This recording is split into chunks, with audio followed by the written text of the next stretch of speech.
प्यारे बच्चों नमस्कार। कक्षा 10 नेस की तैयारी के लिए ऑनलाइन क्लास में आपका स्वागत है। प्यारे बच्चों, आज हम नेस प्रैक्टिस सेट 1 करने वाले हैं कक्षा 10वीं के लिए। तो प्यारे बच्चों, जो चैनल को देख रहे हैं, जिन बच्चों ने अभी तक चैनल को सब्सक्राइब नहीं किया, सब्सक्राइब कर लें, लाइक कर दें और शेयर कर दें। तो शुरू करते हैं आज की क्लास का पहला क्वेश्चन आपकी स्क्रीन पर। तो यहाँ पर आपके सामने Fe2O3 प्लस में 2Al, Al2O3 प्लस में 2Fe दोनों रिएक्शन उपयुक्त अभिक्रिया निम्न में से किसका उदाहरण है। प्यारे बच्चों, संयोजन अभिक्रिया का है, द्विविस्थापन अभिक्रिया का है, वियोजन अभिक्रिया का है, विस्थापन अभिक्रिया का है। तो प्यारे बच्चों, आप यहाँ पर देख रहे हो एल्युमिनियम जो है वो लोहे को यहाँ से प्रतिस्थापित कर रही है। तो इस प्रकार की अभिक्रिया को, यानी एल्युमिनियम लोहे को यहाँ से विस्थापित कर रही है, यहाँ पर खुद जुड़ रही है, एल्युमिनियम लोहे को अलग निकाल रही है। तो इस प्रकार की अभिक्रिया को कौन सी अभिक्रिया कहते हैं? हम विस्थापन अभिक्रिया कहते हैं। तो प्यारे बच्चों, ऑप्शन कौन सा इसका सही है? द बिल्कुल सही है। आगे चलते हैं नेक्स्ट।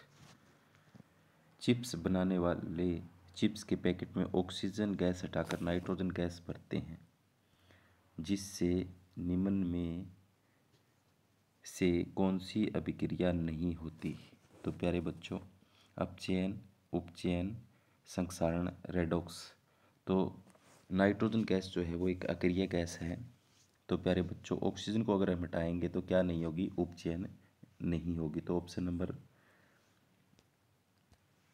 ब इसका बिल्कुल सही है। नाइट्रोजन गैस जो होते हैं वो किस अभिक्रिया को रोकने के लिए करते हैं? उपचयन को रोकने के लिए हम करते हैं।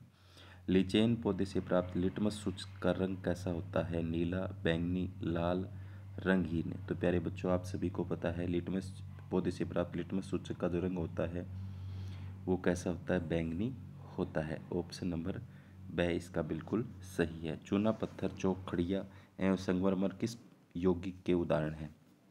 कैल्शियम कार्बोनेट के, कैल्शियम हाइड्रोजन कार्बोनेट के, सोडियम हाइड्रोजन कार्बोनेट के, सोडियम जिंक ऑक्साइड के। तो यहाँ पर क्या हो जाएगा? चूना पत्थर जो होता है उसका फॉर्मूला होता है CaCO3 कैल्शियम कार्बोनेट। तो ऑप्शन नंबर ए इसका बिल्कुल सही हो जाएगा। चलते हैं आगे।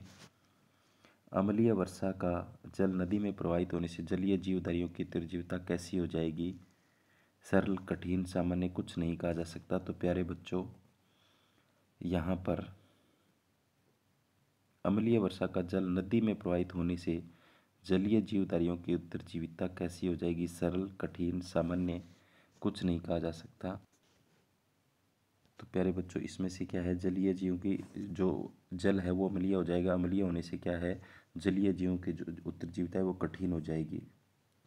आगे है रॉयल जल एक्वा में सांद्र सल्फ्यूरिक अम्ल और सांद्र हाइड्रोक्लोरिक अम्ल का अनुपात कितना होता है?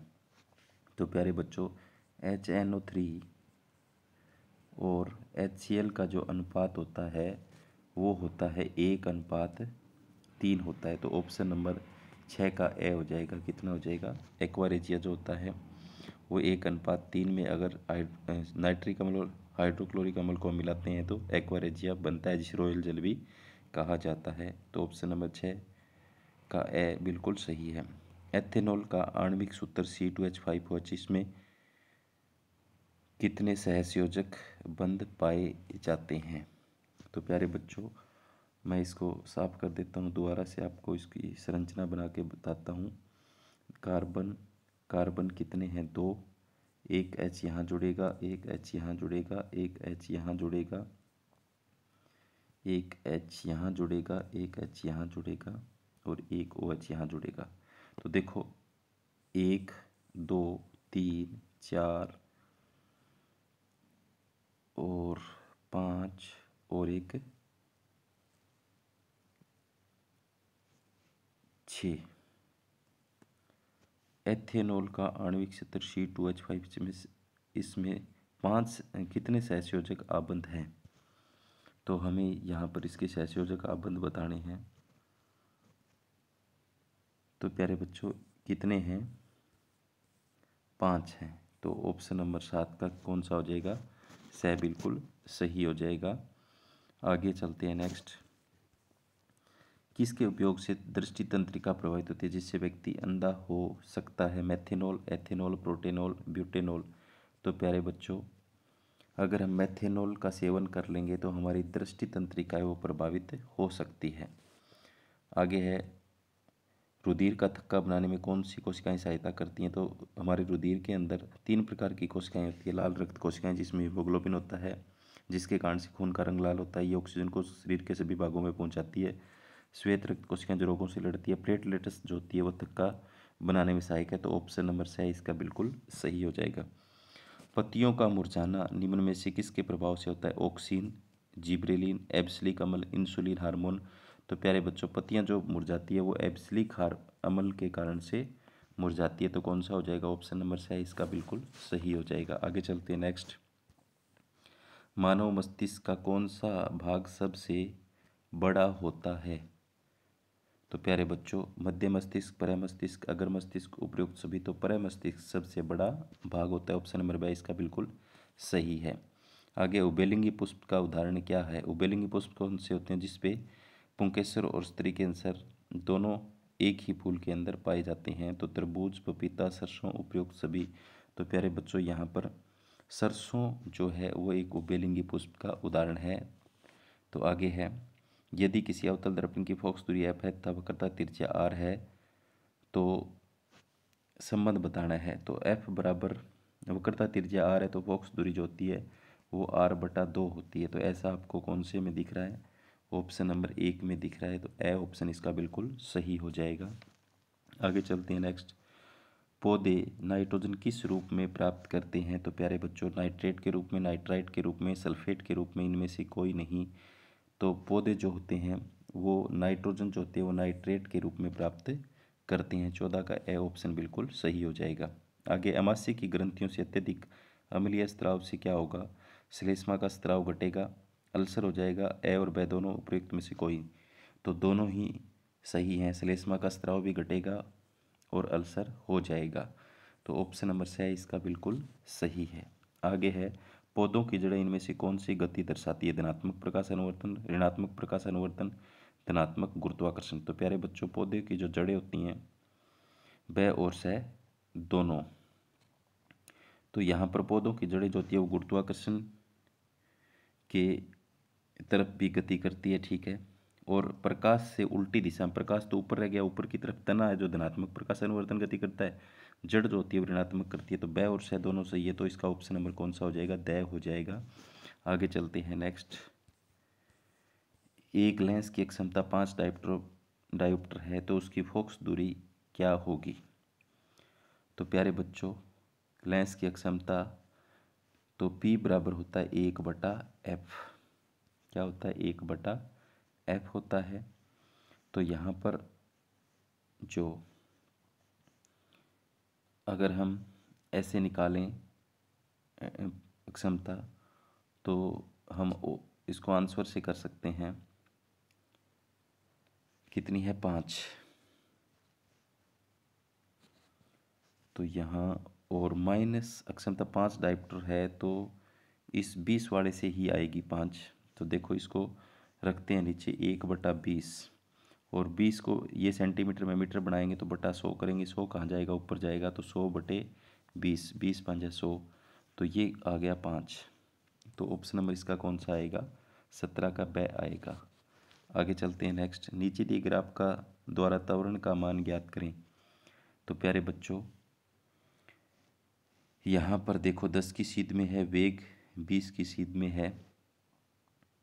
तो हमें क्या ज्ञात करना है? इसका हमें त्वरण ज्ञात करना है। तो कितने सेकंड है? वेग में परिवर्तन की दर जो होती है वो क्या होती है? तो यहाँ से 5 से 10, 5 से 20 हो रही है तो 15 का हुआ वेग में परिवर्तन और बटा में समय कितना? 10। तो 1.5 कितनी आ जाएगी? 1.5 मीटर प्रति सेकंड। तो ऑप्शन नंबर 18 का ब बिल्कुल सही है। आगे है, जब कोई वस्तु अनंत दूरी पर स्थित है तो उत्तल लेंस द्वारा उसका प्रतिबिंब बनता है। तो प्यारे बच्चों, जब कोई वस्तु उत्तल लेंस के द्वारा अनंत पर स्थित होता है जैसे ये, तो अनंत से जो किरणें आती है वो कहाँ पर मिलती हैं? आपको पता ही है फोकस पर मिलती हैं, तो कहाँ पर बनेगा उसका प्रतिबिंब, फोकस पर बनेगा। आगे चलते हैं। मेंडल ने मटर के पौधे पर आनुवंशिक संबंधी प्रयोग किए जिनमें द्विसंकर संकरण का F2PD में अनुपात क्या था। तो प्यारे बच्चों, उसने F2PD में जो अनुपात निकाला था वो कितना निकाला था, 9:3:3:3:1 निकाला था। तो ऑप्शन नंबर 6 इसका बिल्कुल सही है। आगे चलते हैं। एक बेलनाकार चालक का प्रतिरोध 27 ओम है। इसे 3 बराबर भागों में काटा जाता है। यदि तीनों भागों को समांतर क्रम में जोड़ा जाता है तो कुल संयोजन का तुल्य प्रतिरोध क्या होगा। 3 बराबर भागों में काटेंगे तो क्या हो जाएगा, 9, 9 और 9। समानांतर में तो ऐसे निकालते हैं, 1/r बराबर 1/9 जमा 1/9 जमा 1 लघुत्तम निकालेंगे तीनों का, कितना आ जाएगा, 9। तो सीधा ही जुड़ जाता है, ये हो जाएगा 3/9। इधर क्या है, 1/r है। ये दोबारा मैं करवा देता हूँ। देखो, एक इसको ऐसे निकलेगा, सारे कितने कितने हो जाएंगे, 3 भागों में बांटेंगे तो 9, 9 के, ठीक है। 1/9 1/9, तो ये सीधे जुड़ जाएंगे। 1/r बराबर कितना आ गया, 3/9 आ गया।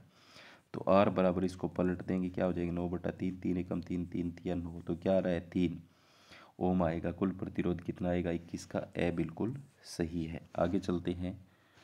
21 हीरे के चमकने का कारण क्या है। तो प्यारे बच्चों, हीरे के जो चमकने का कारण क्या है, प्रकाश का परावर्तन है, प्रकाश का अपवर्तन है, प्रकाश का पूर्ण आंतरिक परावर्तन है, प्रकाश का विक्षेपण है। तो हीरे के जो चमकने का कारण है वो प्रकाश का पूर्ण आंतरिक परावर्तन होता है, याद रखोगे प्यारे बच्चों आप। आगे है, किसी गेंद को ऊंचाई से नीचे की ओर फेंका जाता है तो गेंद द्वारा 2 सेकंड में तय की गई दूरी आपको बतानी है।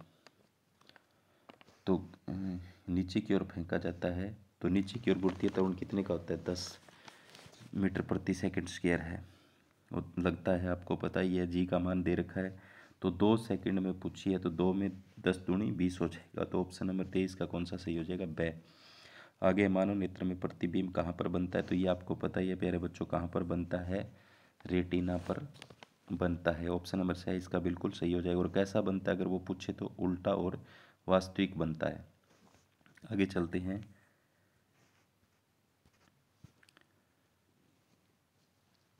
25 में 12 वोल्ट विभवांतर के दो बिंदुओं के बीच 3 कूलम्ब आवेश को ले जाने के लिए किया गया कार्य कितना होगा। तो प्यारे बच्चों, यहाँ पर कितना हो जाएगा, 12 × 36 जूल हो जाएगा। तो आगे चलते हैं नेक्स्ट। गर्म जल प्राप्त करने के लिए हम सौर जल तत्वों का उपयोग किस दिन नहीं कर सकते। धूप वाले दिन, बादलों वाले दिन, गर्म दिन, पवन वाले दिन। तो सौर जल उष्मक जो सौर ऊर्जा से चलता है तो आपको पता है वो किस दिन नहीं कर सकेंगे हम, बादलों वाले दिन नहीं कर सकते। तो ऑप्शन नंबर 22 इसका बिल्कुल सही हो जाएगा, क्योंकि उस समय सूर्य का प्रकाश नहीं होगा। निम्नलिखित में से जीवाश्म ईंधन का उदाहरण क्या है। कोयला, सौर ऊर्जा, पवन ऊर्जा, ज्वारीय ऊर्जा। तो जीवाश्म ईंधन का उदाहरण यहाँ पर क्या है, कोयला है। तो ऑप्शन नंबर 27 का ए बिल्कुल सही है। आगे चलते हैं। निम्नलिखित में से आहार श्रृंखला का निर्माण करते हैं। तो प्यारे बच्चों, यहाँ पर घास, बाजरा तथा केला। घास बकरी तथा मानव, बकरी गाय तथा ऊँट, घास मछली तथा बकरी। तो यहाँ पर जो है घास को बकरी खाएगी और बकरी को मानव खा सकता है, तो इससे बन सकता है। तो 28 का ऑप्शन नंबर ब बिल्कुल सही है। आगे 29, मनुष्य में अपशिष्ट वायु निम्न में से कौन से मार्ग द्वारा बाहर निकलती है। तो आप वायु कोष्ठिका, श्वसनी, श्वास नली, ग्रसनी, नासिका रंध्र। तो मनुष्य में अपशिष्ट वायु यानी कार्बन डाइऑक्साइड कहाँ से निकलेगी, वायु कोष्ठिका, श्वसनी, श्वास नली, ग्रसनी, नासिका रंध्र। ये बिल्कुल सही है, पहला ऑप्शन इसका सही हो जाएगा।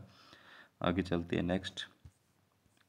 पर्यावरण को बचाने के लिए 5 प्रकार के आर सिद्धांत हैं, उसका सही क्रम आपको बताना है। रिफ्यूज, इनकार, रिड्यूस कम उपयोग, रीयूज पुनः उपयोग, रीपर्पज पुनः प्रयोजन, रिसाइकल पुनः चक्रण, और रीराइट पुनर्लेखन, रिमाइंडर अनुस्मारक। तो यहाँ पर जो इसका जो क्रम जो दे रखा है ABCDEFG, तो यहाँ पर जो पहला तो ये है, ठीक है, दूसरा ये है, तीसरा ये है, और चौथा भी ये होता है, और पांचवा भी ये होता है, ये नहीं होते दो। 5R में कौन से होते हैं? ये 5 होते हैं। तो ऑप्शन नंबर 6 में आपको नज़र आ रहे हैं, तो ये बिल्कुल सही है। तो प्यारे बच्चों, तो ये था एक कक्षा 10वीं साइंस का नेक्स्ट एग्ज़ाम की तैयारी के लिए, और NTSC की तैयारी के लिए भी ये है। तो आप इन 30 प्रश्नों को अच्छे से वीडियो को देखें, समझें। तो उम्मीद करता हूँ कि सभी को समझ में आए होंगे। धन्यवाद।